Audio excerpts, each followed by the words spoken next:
Magandang araw! Tayo ngayon ay magbabasa ng isang maikling kwento at kung kayo ay handa na, tayo na at magsimula. Ang ating maikling kwento sa araw na ito ay may pamagat na Ang Prinsesa at ang Gisantes.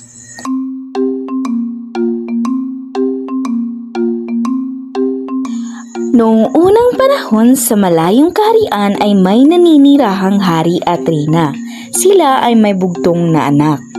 Nang lumaki na ang prinsipe ay nangarap na siyang magpakasal sa isang prinsesa. At ito ay dapat na isang ganap na prinsesa bilang bilin ng hari at reyna. Kaso walang mga prinsesa sa kanilang kaharian. Kaya naman minabuti ng hari at reyna na pahintulutang maglakbay ang prinsipe sa mga kalapitbayan at kaharian para hanapin ito ang kanyang iniibig. Naglakbay sa hilaga ang prinsipe kung saan naroon ang isang prinsesa. Siya ay matangkad, puti at matalino, ngunit ito ay ubod ng yabang. Ang tunay na prinsesa ay hindi mayabang, naisip ng prinsipe. Kaya naglakbay uli siya, ngunit sa pagkakataong ito ay papunta na sa mainit na disyerto. Pumunta siya sa palasyo roon kung saan ang prinsesa. Ngunit ito ay sobrang mapagmataas. Ang tunay na prinsesa ay hindi mapagmataas, naisip ng prinsipe. Kaya mula sa silangan, tumungo naman siya sa isang lupaing napakalamig.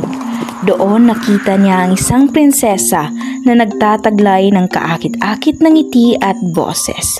Ngunit ito naman ay mahilig magsinungaling. Ang tunay na prinsesa ay hindi mahilig magsinungaling, naisip ng prinsipe. Kaya naman bumalik siya sa kanilang kaharian na pagod at malungkot. Isang araw, ilang araw matapos makauwi ang prinsipe, ay may tumamang bagyo sa kanilang kaharian. Nang gabing iyon ay may kumatok sa kanilang palasyo. Hindi ito ay naasahan ng hari, kaya siya na mismo ang nagpunta para pagbuksan ito. Pagbukas niya ay kanyang nakita ang isa sa pinakamagagandang dilag. Magandang gabi po, mahal na hari! Magalang niyang pagbati. Ako po ay isang prinsesa. Maaari po ba akong tumuloy sa inyong palasyo kahit isang gabi lang po? Oo naman, syempre. Kinagagalak naming patuloyin ka rito sa aming palasyo. Nang ibalita ng hari na may isang prinsesang tutuloy sa kanila ay ikinagalak ito ng prinsipe. Kaya naman gusto niyang agad makita ito. Kailangan mong maghintay. Sabi ng prinsesa ay kailangan niyo munang magpalit ng kasuotan dahil nabasa siya sa labas. Alam kong gusto mo na siyang makita, iho. Pero sigurado akong abala pa siya sa ngayon. Sige po.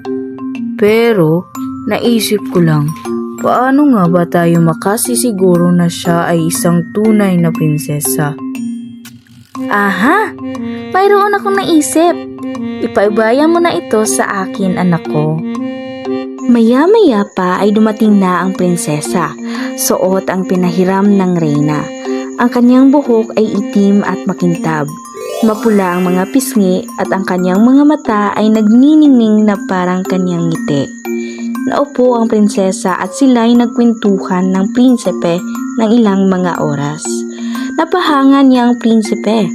Ngunit ito'y hindi pa rin sigurado kung siya nga ba'y tunay na prinsesa. Nagpunta ang reyna sa isang silid at may dalang isang gisantes. Doon sa higaan ay kanyang inilagay ang gisantes sa pinakailalim na kutson. Inutusan niya ang mga kawal na magdagdag pa ng kutson at isa pang kutson hanggang ito ay mapuno ng maraming patong-patong na kutson. Sumatotal ay 20 kutson at inutusan pa ng reyna ang kawal na maglagay rin ng 20 sapin sa higaan. Nagulat ang prinsesa nang makita niya ang ubot ng taas na higaan. Ngunit hindi siya nagreklamo. Sa halip ay nagpasalamat pa ito sa mahal na reyna. Umakyat ang prinsesa sa mataas na kama at maya-maya pa ay sinubukang matulog. Ngunit minuminuto o mayat maya ay pagising-gising siya hanggang siya'y hindi na makatulog buong gabi. Pagbangon ay halatang pagod at antok pa rin ng prinsesa. Pinati siya ng hari, reyna at prinsipe sa hapagkainan. Kumusta ka, Iha? Nakatulog ka ba? Hindi po masyado.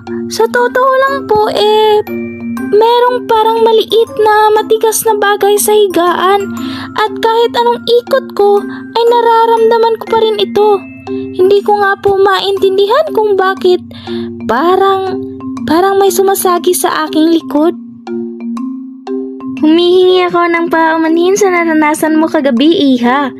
Pero masaya akong malaman at namin na ikaw ay isang tunay na prinsesa. Ang tunay na prinsesa lang kasi ang nakakaramdam ng maliit na gisantes na nasa ilalim ng 20 matres at 20 sapin. Masayang masaya akong malaman ito mula sa iyo. Masayang masaya rin ng prinsipe nang malaman ito dahil nahulog na ang loob niya sa magandang prinsesa. At gayon din naman ang prinsesa para sa kanya.